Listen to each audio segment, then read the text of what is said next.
Hello welcome to యుక్త fashions. Today మన collection వచ్చి సాఫ్ట్ సిల్క్ సారీ అండి. చాలా అంటే చాలా బాగుంది. క్లాత్ అయితే మటుకి ప్రీమియం అండి.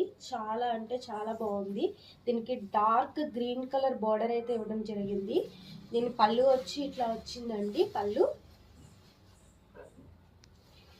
బ్లౌజ్ వచ్చి డార్క్ గ్రీన్ కలర్ ఇచ్చాడు. బార్డర్ అయితే అటు సైడ్ ఇటు సైడ్ ఇవ్వడం జరిగింది. దీనికి చిన్న చిన్న లీవ్స్ ప్రింట్లా వచ్చాయి. చూడండి, చాలా అయితే చాలా బాగుంది. క్లాత్ అయితే మట్టికి చాలా సాఫ్ట్ ఉందండి. దీంట్లో ఓన్లీ 2 కలర్స్ మాత్రమే అవైలబుల్ ఉన్నాయి. కావాలనుకుంటే కనుక పిన్ చేయండి. నెక్స్ట్ కలర్ వచ్చి లైట్ బిస్కెట్ కలర్ వచ్చిందండి. దీనికేమో ముక్కు పొడం కలర్తో బార్డర్ అయితే ఇవ్వటం జరిగింది. ఇది ఒక కలర్ అండి. ఓన్లీ ఈ 2 కలర్స్ మాత్రమే అవైలబిలిటీ ఉన్నాయి. మీకు కనుక నచ్చినట్టయితే పైన స్క్రోల్ అవుతున్న నెంబర్కి DM చేయండి. Thank you.